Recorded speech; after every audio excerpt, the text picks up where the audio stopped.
ओम शांति। 12 सितंबर 2025। बाबा के महावाक्य।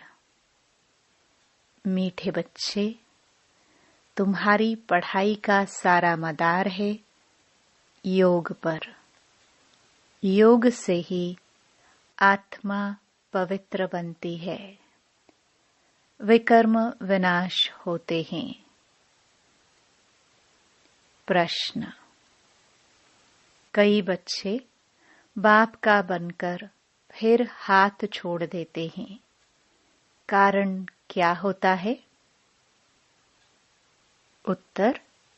बाप को पूरी रीति न पहचानने के कारण, पूरा निश्चय बुद्धि न होने के कारण 8-10 वर्ष के बाद भी बाप को फारकती दे देते हैं, हाथ छोड़ देते हैं। पद भ्रष्ट हो जाता है।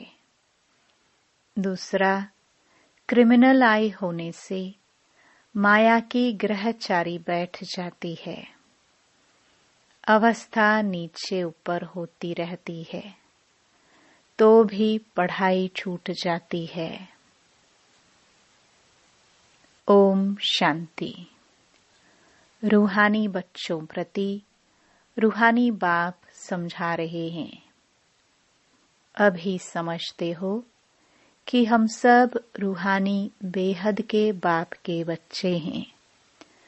इनको बाप दादा कहा जाता है। जैसे तुम रूहानी बच्चे हो, वैसे यह ब्रह्मा भी रूहानी बच्चा है शिव बाबा का। शिव बाबा को रथ तो जरूर चाहिए ना। इसलिए जैसे तुम आत्माओं को ऑर्गन्स मिले हुए हैं कर्म करने के लिए, वैसे शिव बाबा का भी यह रथ है, क्योंकि यह कर्म क्षेत्र है जहाँ कर्म करना होता है। वह है घर जहाँ आत्माएं रहती हैं। आत्मा ने जाना है हमारा घर शांति धाम है, वहाँ यह खेल नहीं होता, बत्तियां आदि कुछ नहीं होती, सिर्फ आत्माएं रहती हैं। यहाँ आती हैं पाठ बजाने। तुम्हारी बुद्धि में है यह बेहद का ड्रामा है। जो एक्टर्स हैं, उन्हों की एक्ट शुरू से लेकर अंत तक तुम बच्चे नंबरवार पुरुषार्थ अनुसार जानते हो। यहाँ कोई साधु संत आदि नहीं समझाते हैं। यहाँ हम बच्चे बेहद के बाप पास बैठे हैं। अब हमको वापस जाना है। पवित्र तो जरूर बनना है आत्मा को। ऐसे नहीं कि शरीर भी यहाँ पवित्र बनना है। नहीं, आत्मा पवित्र बनती है। शरीर तो पवित्र तब बने जब 5 तत्व भी सतो प्रधान हो। अब तुम्हारी आत्मा पुरुषार्थ कर पावन बन रही है। वहाँ आत्मा और शरीर दोनों पवित्र होते हैं। यहाँ नहीं हो सकते। आत्मा पवित्र बन जाती है तो फिर पुराना शरीर छोड़ती है, फिर नए तत्वों से नए शरीर बनते हैं। तुम जानते हो हमारी आत्मा बेहद के बाप को याद करती है व नहीं करती है। यह तो हर एक को अपने से पूछना है। पढ़ाई का सारा मदार है योग पर। पढ़ाई तो सहज है, समझ गए हैं कि चक्र कैसे फिरता है। मुख्य है ही याद की यात्रा। यह अंदर गुप्त है। देखने में थोड़े ही आता है। बाबा नहीं कह सकते कि यह बहुत याद करते हैं व कम। हाँ, ज्ञान के लिए बता सकेंगे कि यह ज्ञान में बहुत तीखा है। याद का तो कुछ देखने में नहीं आता है। ज्ञान मुख से बोला जाता है, याद तो है अजपा जाप। जाप अक्षर भक्ति मार्ग का है। जाप माना कोई का नाम जपना। यहाँ तो आत्मा को अपने बाप को याद करना है। तुम जानते हो, हम बाप को याद करते करते पवित्र बनते बनते मुक्ति धाम शांति धाम में जाकर पहुंचेंगे। ऐसे नहीं कि ड्रामा से मुक्त हो जाएंगे। मुक्ति का अर्थ है दुख से मुक्त हो, शांति धाम जाए फिर सुख धाम में आएंगे। पवित्र जो बनते हैं वह सुख भोगते हैं। अपवित्र मनुष्य उन्हों की खिदमत करते हैं। पवित्र की महिमा है, इसमें ही मेहनत है। आंखें बड़ा धोखा देती है, गिर पड़ते हैं। नीचे ऊपर तो सबको होना पड़ता है। ग्रहचारी सबको लगती है। भल बाबा कहते, बच्चे भी समझा सकते हैं। फिर कहते हैं माता गुरु चाहिए, क्योंकि अब माता गुरु का सिस्टम चलता है। आगे पिताओं का था। अभी पहले पहले कलश माताओं को मिलता है। माताएं मेजॉरिटी में हैं। कुमारियां राखी बांधती हैं पवित्रता के लिए। भगवान कहते हैं काम महाशत्रु है, इस पर जीत पहनो। रक्षा बंधन पवित्रता की निशानी है। वो लोग राखी बांधते हैं, पवित्र तो बनते नहीं हैं। वह सब हैं आर्टिफिशियल राखी, कोई पावन बनाने वाले नहीं हैं। इसमें तो ज्ञान चाहिए।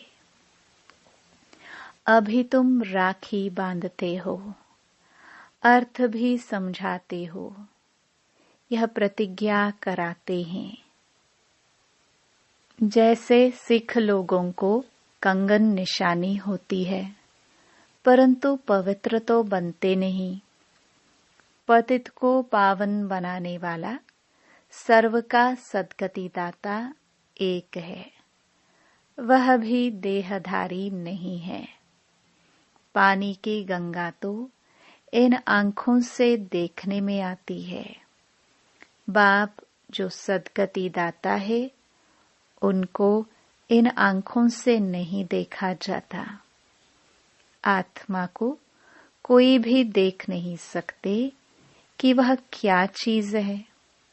कहते भी हैं हमारे शरीर में आत्मा है। उनको देखा है? कहेंगे नहीं। और सब चीजें जिसका नाम है वह देखने में जरूर आती है। आत्मा का भी नाम तो है।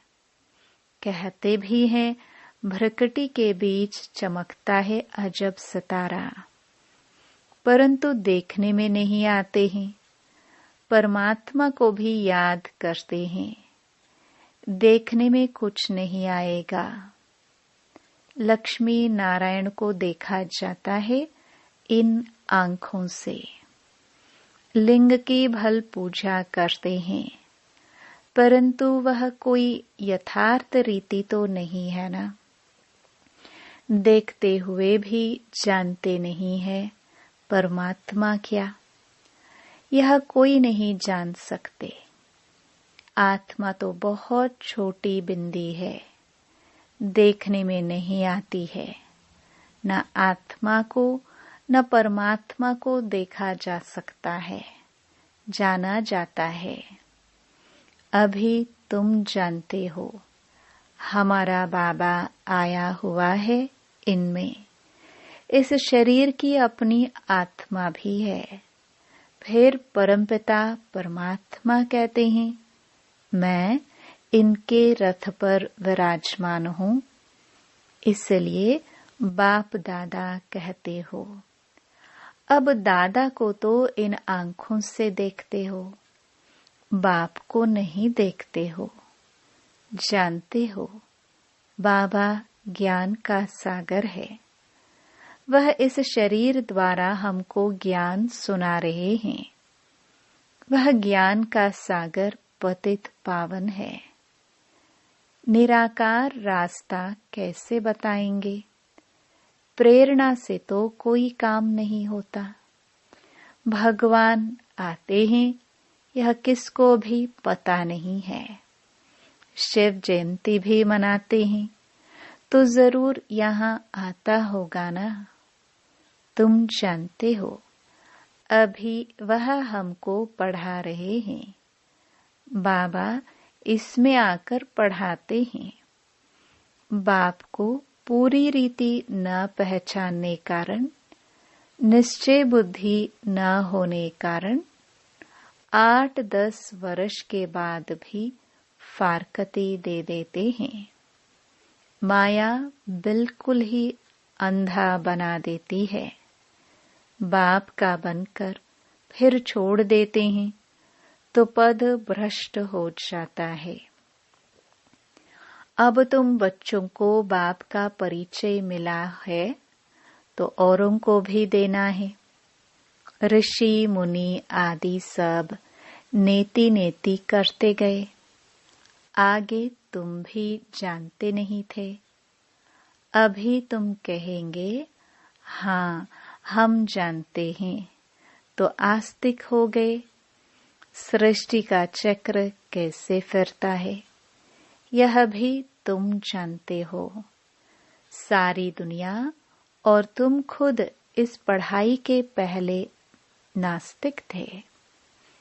अब बाप ने समझाया है तो तुम कहते हो हमको परमपिता परमात्मा बाप ने समझाया है, आस्तिक बनाया है। हम रचता और रचना के आदि मध्य अंत को नहीं जानते थे। बाप है रचता। बाप ही संगम पर आकर नई दुनिया की स्थापना भी करते हैं और पुरानी दुनिया का विनाश भी करते हैं। पुरानी दुनिया के विनाश के लिए यह महाभारत लड़ाई है, जिसके लिए समझते हैं उस समय श्री कृष्ण था। अभी तुम समझते हो निराकार बाप था, उनको देखा नहीं जाता है। श्री कृष्ण का तो चित्र है, देखा जाता है। शिव को देख नहीं सकते। श्री कृष्ण तो है सत्युग का प्रिंस। वही फीचर्स फिर हो ना सके। श्री कृष्ण भी कब कैसे आया यह भी कोई नहीं जानते। श्री कृष्ण को कंस की जेल में दिखाते हैं। कंस सत्युग में था क्या? यह हो कैसे सकता? कंस असुर को कहा जाता है। इस समय सारी आसुरी संप्रदाय है ना, एक दो को मारते काटते रहते हैं। दैवी दुनिया थी, यह भूल गए हैं। ईश्वरीय दैवी दुनिया ईश्वर ने स्थापन की। यह भी तुम्हारी बुद्धि में है, नंबरवार पुरुषार्थ अनुसार। अभी तुम हो ईश्वरीय परिवार, फिर वहां होंगे दैवी परिवार। इस समय ईश्वर तुमको लायक बना रहे हैं स्वर्ग का देवी देवता बनाने। बाप पढ़ा रहे हैं। इस संगम युग को कोई भी नहीं जानते। कोई भी शास्त्र में इस पुरुषोत्तम युग की बात नहीं है। पुरुषोत्तम युग अर्थात जहाँ पुरुषोत्तम बनना होता है। सतयुग को कहेंगे पुरुषोत्तम युग। इस समय तो मनुष्य पुरुषोत्तम नहीं है। इनको तो कनिष्ठ तमो प्रधान कहेंगे। यह सब बातें सिवाय तुम ब्राह्मणों के और कोई नहीं समझ सकते। बाप कहते हैं यह है आसुरी भ्रष्टाचारी दुनिया। सतयुग में ऐसा कोई वातावरण नहीं होता। वह थी श्रेष्ठाचारी दुनिया। उन्हों के चित्र हैं। बरोबर यह श्रेष्ठाचारी दुनिया के मालिक थे। भारत के राजाए होकर गए हैं जो पूजे जाते हैं। पूज्य पवित्र थे जो ही फिर पुजारी बने। पुजारी भक्ति मार्ग को, पूज्य ज्ञान मार्ग को कहा जाता है। पूज्य सो पुजारी, पुजारी फिर पूज्य कैसे बनते हैं यह भी तुम जानते हो। इस दुनिया में पूज्य एक भी हो ना सके। पूज्य परमपिता परमात्मा और देवताओं को ही कहा जाता है। परमपिता परमात्मा है सबका पूज्य। सब धर्म वाले उनकी पूजा करते हैं। ऐसे बाप का जन्म यहाँ ही गाया जाता है। शिव जयंती है ना। परंतु मनुष्यों को कुछ पता नहीं कि उनका जन्म भारत में होता है। आजकल तो शिव जयंती की हॉलिडे भी नहीं करते। जयंती मनाओ ना मनाओ तुम्हारी मर्जी। ऑफिशियल हॉलिडे नहीं है। जो शिव जयंती को नहीं मानते हैं वह तो अपने काम पर चले जाते हैं। बहुत धर्म है ना। सतयुग में ऐसी बातें होती नहीं। वहाँ यह वातावरण ही नहीं। सतयुग है ही नई दुनिया, एक धर्म। वहाँ यह पता नहीं पड़ता कि हमारे पीछे चंद्रवंशी राज्य होगा। यहाँ तुम सब जानते हो ये पास्ट हो गया है। सतयुग में तुम होंगे। वहाँ किस पास्ट को याद करेंगे। पास्ट तो हुआ कलयुग। उनकी हिस्ट्री ज्योग्राफी सुनने से क्या फायदा। यहाँ तुम जानते हो हम बाबा के पास बैठे हैं। बाबा टीचर भी है, सतगुरु भी है। बाप आए हैं सबकी सदगति करने। सभी आत्माओं को जरूर ले जाएंगे। मनुष्य तो देह अभिमान में आकर कहते हैं सब मिट्टी में मिल जाना है। यह नहीं समझते आत्माएं तो चली जाएंगी। बाकी यह शरीर मिट्टी के बने हुए हैं। यह पुराना शरीर खत्म हो जाता।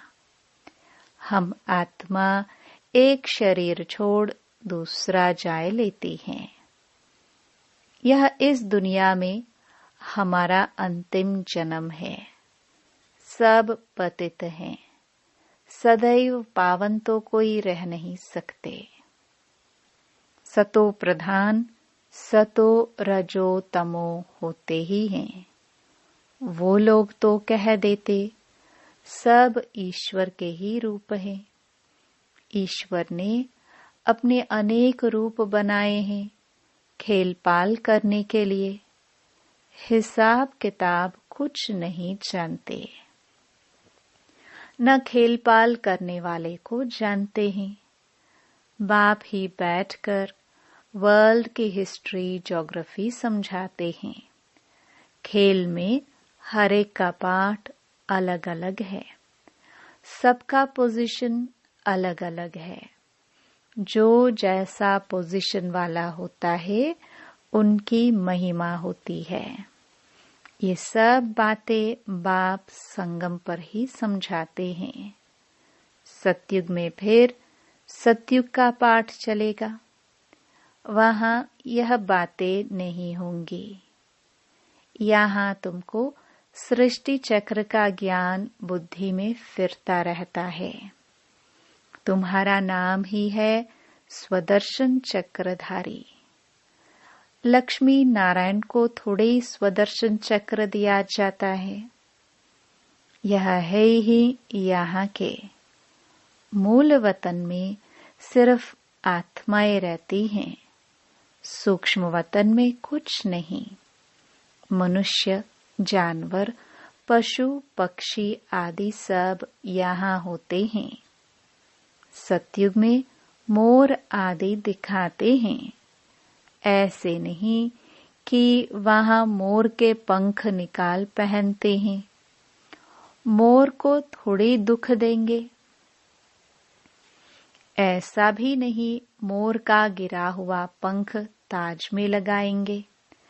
नहीं, ताज में भी झूठी निशानी दे दी है। वहां सब खूबसूरत चीजें होती हैं। गंदी कोई चीज का नाम निशान नहीं। ऐसी कोई चीज नहीं होती जिसको देखकर घृणा आए। यहाँ तो घृणा आती है ना। वहां जानवरों को भी दुख नहीं होता है। सतयुग कितना फर्स्ट क्लास होगा। नाम ही है स्वर्ग, हेवन, नई दुनिया।